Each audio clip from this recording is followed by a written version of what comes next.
Queridas irmãs e queridos irmãos de Ideal Espírita, que as bênçãos de Deus, nosso Pai, em forma de luz, consiga alcançar cada um de nós e que tenhamos capacidade de tomarmos posse dessas bênçãos.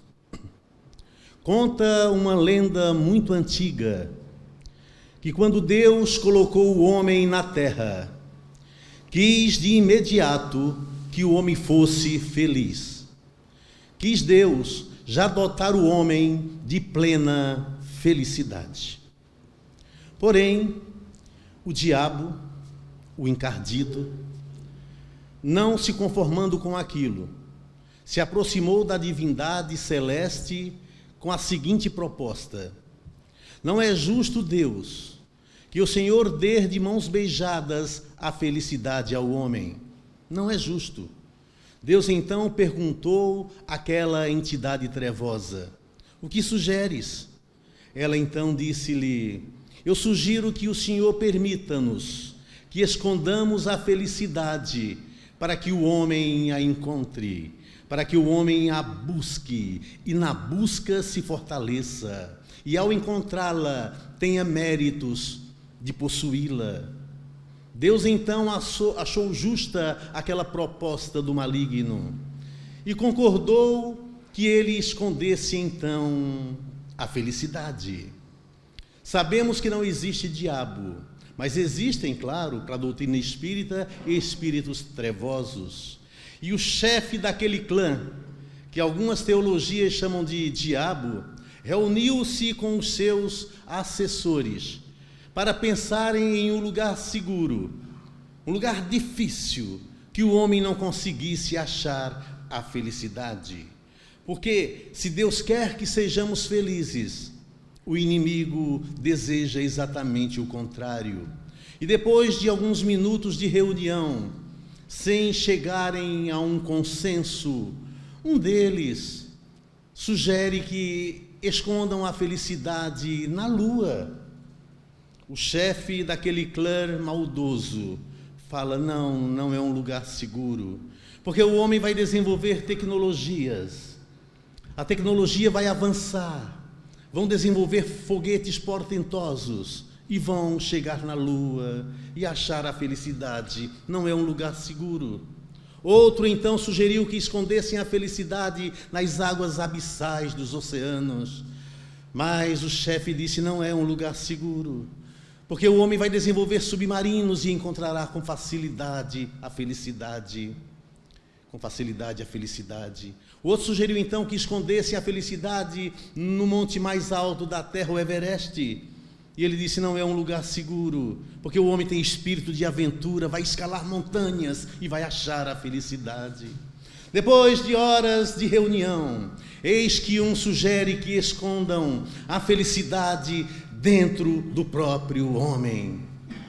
O diabo então se assusta e fala: mas como? Se estamos tentando encontrar lugar de difícil acesso, você sugere que a escondamos dentro do homem? Explique-se. E ele se explica. É que o homem, chefe, ele é tão distraído e olha tanto para fora, dificilmente olha para dentro. E por olhar tanto para fora e dificilmente olhar para dentro, ele dificilmente vai encontrar a felicidade. Conta a lenda que esconderam então a felicidade dentro do próprio homem. E até hoje o homem procura fora o que está dentro. O homem procura nas sensações dos sentidos a felicidade, o desejo, as sensações de prazer, atribuindo a isso a felicidade em coisas externas, no conforto material, nas buscas exteriores, e dificilmente olha para dentro. E, meus amados, dificilmente vamos encontrar a felicidade, porque ela está dentro, ela não está fora. As coisas de fora podem contribuir a nos dar conforto e nos ajudar numa sensação de felicidade, mas a felicidade plena está dentro. 6 séculos antes de Jesus, no oráculo de Delfos, os 7 homens mais eminentes e influentes da terra, considerados na época os 7 sábios, os homens mais sábios de todo o planeta, porque há quem diga que a terra produziu homens, mas a Grécia produziu sábios. Hoje mais não, mas naquela oportunidade. E os 7 homens mais importantes da terra no momento reuniram-se no interior do oráculo de Delfos para decidirem qual seria a frase que colocariam no frontispício, a frase que colocariam na frente, na fachada do oráculo de Delfos. Olhem, os 7 homens mais inteligentes. E depois de horas, chegaram a um consenso. Mas quem eram esses homens? Os homens mais inteligentes da terra: Tales de Mileto, Bias de Priene, Pítaco de Mitilene, Cleóbulos de Lindos, Misson de Quene, Solon e Chilon. Os 7 homens mais importantes e inteligentes da terra, depois de algumas horas de reunião, chegaram à conclusão que a frase seria: homem, conhece-te a ti mesmo e conhecerás o universo e os deuses. Estão dentro. O universo e os deuses, tudo que está fora está dentro. Nós somos um micro e o que está fora é o macro. Mas o que tem no macro tem também no micro. Mas a gente só procura fora o que na verdade está sempre dentro de nós. 3 séculos depois, 3 séculos antes de Cristo, Sócrates, o homem mais importante da filosofia, um gênio, que dividiu a filosofia em 2, antes e depois dele. Tanto é verdade que existiram filósofos pré-socráticos, os que existiram antes dele, como os 7 geniais que se reuniram no oráculo de Delfos, que eram pré-socráticos, e os pós-socráticos, como Aristóteles, Platão e tantos outros. Só os grandes homens dividem alguma coisa. Sócrates dividiu a filosofia em 2 eras, antes e depois dele. Jesus foi o maior, então, que dividiu a humanidade em 2, antes e depois dele. Então Sócrates visitou várias vezes o oráculo de Delfos, porquanto era amigo de uma pitonisa chamada Lísias, dentro do oráculo, e se confidenciava muito com essa pitonisa médium, que nós conhecemos como médium. E ele vislumbrou várias vezes aquela frase: homem, conhece-te a ti mesmo e conhecerás o universo e os deuses. E desenvolveu toda a sua filosofia baseado nesta frase. Tem muita gente que atribui esta frase a Sócrates, mas não é. São dos 7 homens mais inteligentes. Sócrates apenas se serviu dela como base para desenvolver seus estudos e a sua maiêutica, para fazerem os jovens pensarem, descobrirem sua luz interior. Porque para Sócrates, todos nós temos luzes dentro. Só que ela está coberta pelas capas da maldade, da ignorância, dos erros. E precisamos nos libertar, tirar as capas do ego, do egoísmo, do orgulho, da vaidade, para que a luz brilhe diante dos homens, como disse Jesus lá na frente, para que eles vejam as nossas obras e glorifiquem a Deus. Sócrates era um homem tão notável, que faz parte dos prolegômenos da doutrina espírita, assina os prolegômenos do Livro dos Espíritos entre Platão e tantos outros. Sócrates é tão importante que a doutrina de Sócrates e de Platão dá abertura em um capítulo de uma das obras da codificação, o Evangelho segundo o Espiritismo. Está lá as obras de Sócrates e de Platão. Ele já havia desenvolvido o seu senso moral, a sua paz interior, a sua quietude espiritual, nada o atingia mais. Ele tinha uma esposa muito difícil, Xantipa, muito difícil, que brigava muito com ele, xingava em voz alta, vociferava. E os amigos diziam que Sócrates tinha 2 alternativas na vida, 2. Uma era matar Xantipa, e a outra era tornar-se filósofo. Felizmente ele optou pela segunda, e o mundo ganhou o maior deles. Conta a tradição que certa vez ela xingava tanto Sócrates em voz alta, na frente dos amigos, para envergonhá-lo.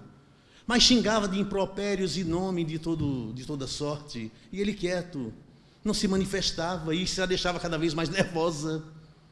E depois de xingar bastante, vociferar em voz alta, e ele quieto, sem falar nada, ela pega um balde de água e joga na cara dele, na frente dos amigos.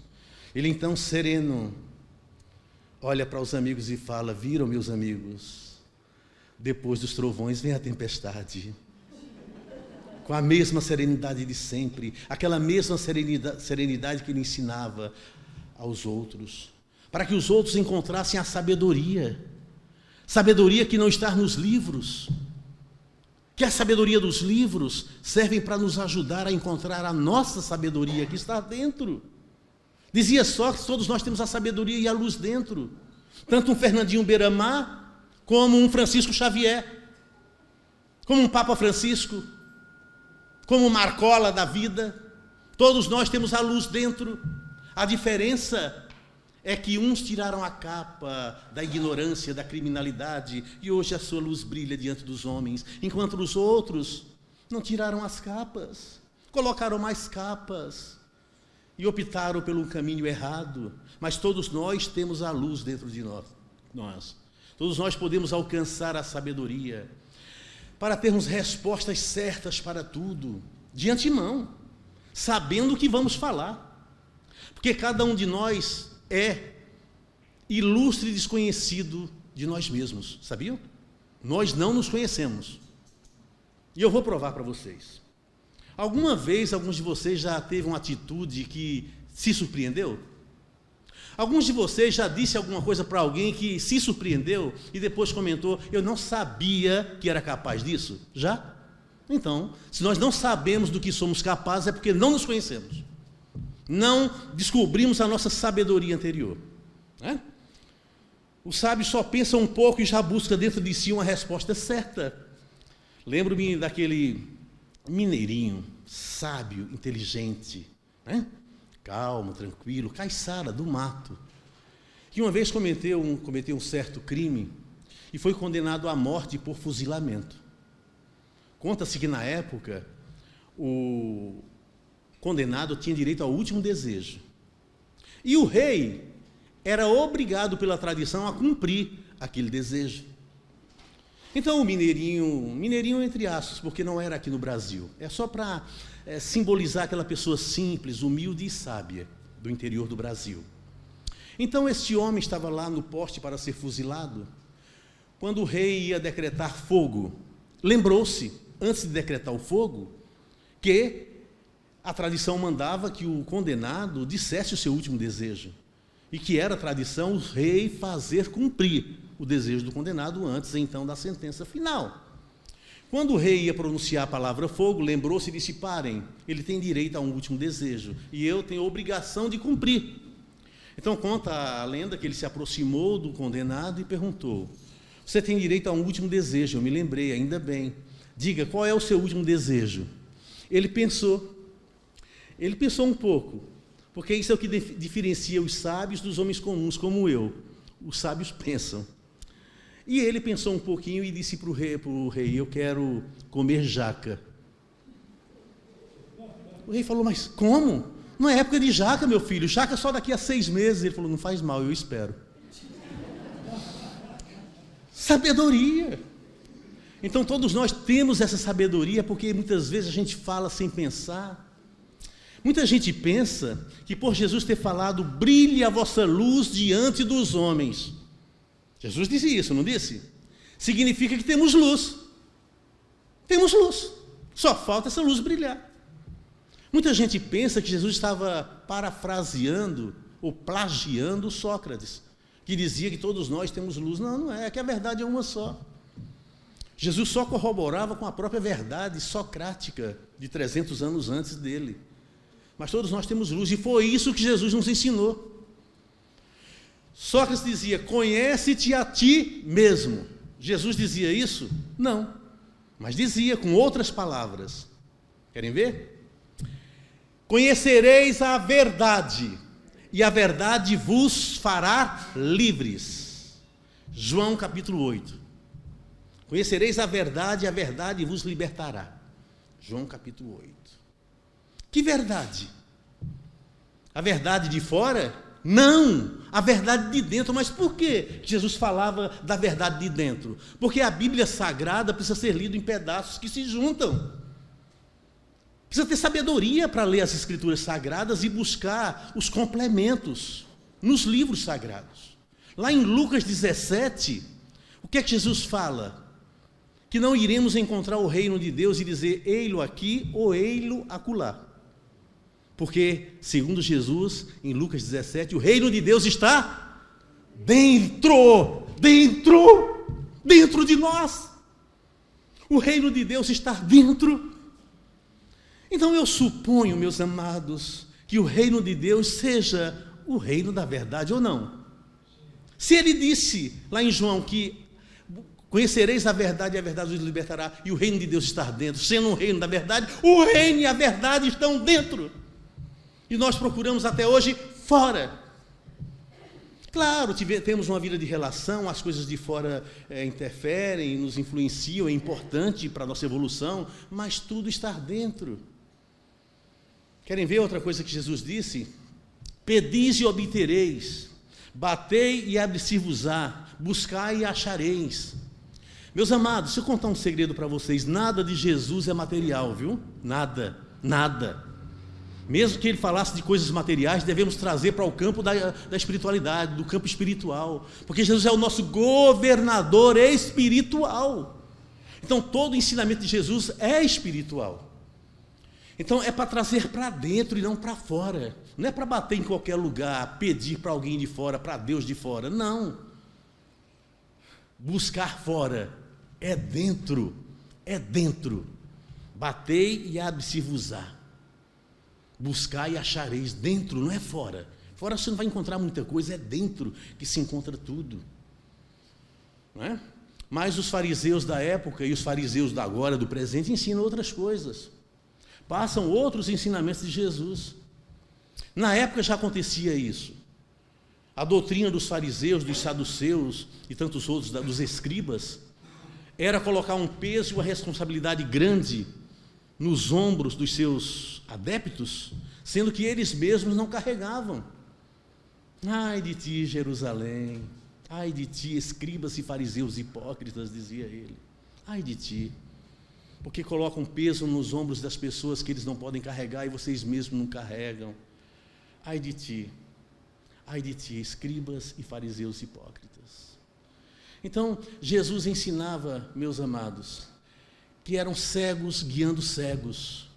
Hoje também eu vejo a situação piorada da época de Jesus. São cegos guiando cegos. E eu falo da cegueira espiritual, tá? Eu não falo da cegueira física, são cegos guiando cegos. Porque as pessoas têm preguiça de pensar e de buscar as verdades dentro deles, e aí são conduzidos por cegos. E o que acontece, disse Jesus, ambos cairão no abismo. Lembro então da história daquele homem, um era cego de um olho, o outro era cego total. Precisava atravessar o rio numa canoa. Mas aquele que tinha um olho era mais inteligente e mais sábio entre aspas, do que o outro. Dizem que quem tem na terra de cego, quem tem um olho é rei, né? E ele tinha um olho só. Aí falou para o coitado do cego, olha, como eu tenho um olho, eu sei o caminho que tem que atravessar o rio, vá remando você na frente. Eu fico logo atrás, dizendo para trás, para a direita, para a esquerda, eu vou te conduzindo, vá. Como eu tenho um olho, eu consigo ver e eu vou te conduzindo para a direita, para a esquerda, vai em frente, você vai remando, é você que vai remar. Aí o cego, coitado, falou, tá bom, então vamos, eu vou remando na frente, foi remando. Ele falou, olha, quando eu falar pronto, é porque a gente chegou, aí a gente desce. Tá bom, o rio era muito fundo, e eles foram indo, e o cego remando, e o cego de um olho só, dizendo atrás, para a direita, para a esquerda. Teve uma hora, no meio do rio, lugar mais fundo, que o remo escapou e bateu no olho bom do cego, de um olho. Bateu justamente no olho bom. Aí ele ficou cego também, totalmente. Na hora que o remo bateu no seu olho, ele levou a mão aos olhos e falou, pronto. O cego achou que tinha chegado e desceu. É isso, meus amados. É isso que vai acontecer, que está acontecendo e vai continuar acontecendo com esses que se deixam levar, sem buscar a verdade dentro deles. Porque nós somos artífices da nossa própria felicidade, construtores do nosso destino. Jesus disse isso várias vezes, com palavras diferentes, mas disse-nos isso. Ia na frente preparar o lugar, mas éramos nós que deveríamos segui-lo. Que não bastava apenas dizer eu sou cristão, mas andar pelas areias escaldantes do deserto que ele andou e tragar do cálice que ele tragou. Porque é fácil dizer eu sou cristão, é fácil dizer eu sou espírita. Agora, se comportar como tal e procurar vivenciar é que é difícil. Mas é a porta estreita, meus amados. É a senda do fio da navalha. Devemos nos esforçar para entrar por ela, segundo o próprio pedido do Cristo. Antes de Jesus houve outros enviados, Lao Tse foi um deles. Então a verdade vai chegando paulatinamente para que aprendamos aos poucos, como crianças em evolução que somos. Lao Tse tinha uma doutrina maravilhosa, parecida com a de Jesus e com a do Espiritismo. Uma vez ele escreveu uma página que todos os psicólogos deveriam conhecer, todas as faculdades de psicologia deveriam conhecer. Ele escreveu para se livrar de um guarda que queria prendê-lo, escreveu no pergaminho em cima de uma pedra a seguinte página: aquele que conhece os outros é sábio, mas aquele que conhece a si mesmo é iluminado. Aquele que vence os outros é forte, mas aquele que vence a si mesmo é poderoso. Aquele que conserva a alegria é rico, e aquele que se mantém no caminho tem vontade. Seja humilde e permanecerás íntegro. Curva-te e permanecerás ereto. Esvazia-te e permanecerás repleto. Gasta-te e permanecerás novo. O sábio não se exibe e por isso brilha. Ele não se faz notar e por isso é notado. Ele não se elogia e por isso tem méritos. E o sábio nunca está competindo com ninguém. E por não estar competindo com ninguém, ninguém no mundo pode competir com ele. Isso é aquele que conhece a si mesmo, que buscou a sabedoria dentro dele e se basta por si só. Lao Tse era um gênio, Lao Tse era um sábio, que viveu quase 2000 anos antes de Cristo, na antiga China. E um dia era muito conhecido na época, todos o conheciam como o grande sábio. Ele estava embaixo de um poste de lamparina, o poste iluminado por uma luz de lamparina, e ele procurava ali, de quatro, procurando alguma coisa ali no chão. E de repente alguém conhece o sábio e olha e fala: nossa, mas é Lao Tse. Aí vai lá ajudar e começa a ficar de quatro também junto com ele a procurar. Depois se dá conta que não sabe o que está procurando. E pergunta: Lao Tse, você está procurando o quê? Lao Tse falou: a chave do meu quarto. E o senhor perdeu aqui? Ele disse: não, na escuridão do meu quarto. Ué, e por que o senhor está procurando aqui? Porque aqui está claro. Parece bobagem, não é? Mas não é. Tem coisas, meus amados, que nós perdemos na escuridão do ego. Tem coisa que nós perdemos nas influências pecaminosas do mundo. Tem coisas que nós perdemos na escuridão do espírito. Mas não podemos encontrar lá. Só podemos encontrar nas claridades do Evangelho. Porque no Evangelho está claro. Porque devemos nos reconhecer como seres imperfeitos, que somos. Mas não devemos brigar contra isso.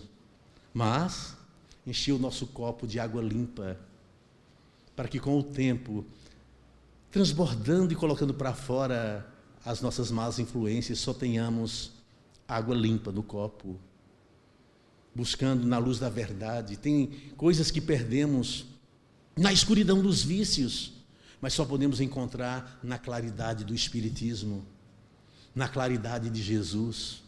Então, Lao Tse aproveitou aquele instante para passar mais um grande ensinamento, como Jesus, que aproveitava todos os momentos para nos legar, para nos ensinar um grande ensinamento. Então, Lao Tse foi grande, tantos outros, Confúcio, Buda, tantos outros que vieram antes do Cristo para nos trazer a verdade, Sócrates, os pré-socráticos, os pós-socráticos. Depois Jesus, o grande, o governador espiritual da terra, que veio no momento certo. E disse que viria depois novamente, porque não disse tudo. Não disse tudo. Então a doutrina de Jesus do Evangelho, dos 4 evangelhos canônicos, está incompleta. Opa, Jesus, você está dizendo que os evangelhos estão incompletos? Estão incompletos, porque o próprio Jesus disse isso. Então aquele que se baseia no evangelho só da Bíblia está com uma doutrina incompleta. Não está completo. E Jesus disse: eu tenho muito mais coisa para lhes dizer, não disse? Mas vocês não estão preparados para isso. Então eu mandarei o Paráclito, o Espírito de verdade, que lembrará o que eu disse e dirá muito mais. Espiritismo. Não conheço outro movimento espiritual que seja outro senão o Espiritismo, o Jesus de volta. Não tem outro movimento antes do Espiritismo que cumpra essa profecia do próprio Jesus, que ele voltaria, mandaria o Paráclito, o Espírito de verdade, o Consolador. Não lembro de outro movimento, a não ser o Espiritismo, que lembra o que Jesus disse e diz muito mais. Jesus é a base que não podemos fugir, é claro, nosso modelo, nosso guia. Mas tem muito mais informações que hoje estamos capacitados para aprender, para entender, que na época não estávamos, segundo o próprio Jesus. Querem ver um exemplo simples? Eu vou para a casa do meu Pai, vosso Pai, para meu Deus, vosso Deus.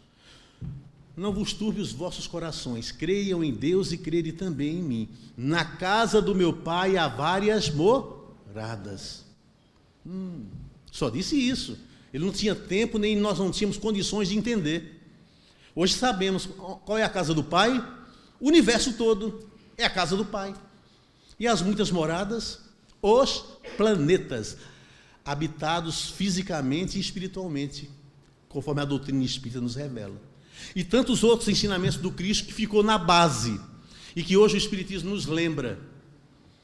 Meus amados, conta-se que Deus, o Senhor da vida, fez uma reunião com alguns personagens.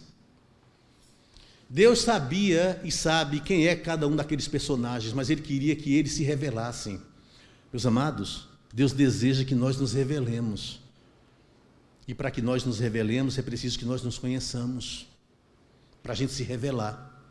E Jesus pergunta para um daqueles personagens: quem é você? E ele fala: eu sou a rosa. Qual o seu título? Eu sou a rainha das flores. E você, quem é? Eu sou a águia. Qual é o seu título? Eu sou a rainha das aves. Você aí, quem é? Eu sou o leão. Qual é o seu título? Eu sou o rei dos animais. E você aí, quem é? Eu sou o homem. Qual o seu título? Eu sou o rei da criação. E você aí atrás, quem é? Eu sou Afrodite, a beleza de um corpo escultural da mulher. Qual é o seu título? Eu sou Afrodite, por onde eu passo os homens viram a cabeça, os homens ficam loucos por mim. E você aí, quem é? Eu sou o verme, a que tudo devora. Eu sou o verme que devora a rosa, que devora a águia, que devora o leão, que devora o homem, que devora a Afrodite. Eu sou o verme que a tudo devora. Tinha uma outra pessoa lá atrás, ele pergunta: e você quem é? Eu sou a virtude. Onde moras? Eu não tenho título nem formas, e eu moro nos corações interessados, que abrem as portas para me dar guarida. Deus então olha para o verme e fala: você devora tudo? Ele baixa a cabeça e fala: não, menos a virtude. Eu termino agradecendo a Deus de amor e bondade por estarmos aprendendo a cada oportunidade. Também ao Mestre Jesus por esse encontro que foi todo coberto de luz, e que Deus nos abençoe. E abençoe vocês por isso, por esses momentos bons, que a paz e o amor do Cristo fiquem em nossos corações, para que felizes sejamos nesta vida de labor e que em nós desenvolvamos a sabedoria e o amor. E que essas duas asas, da sabedoria e do amor, nos façam seres felizes de encontro ao Criador. Obrigado pela atenção, e todos os votos meus é que até o próximo encontro fiquem todos na paz de Deus. Muito obrigado.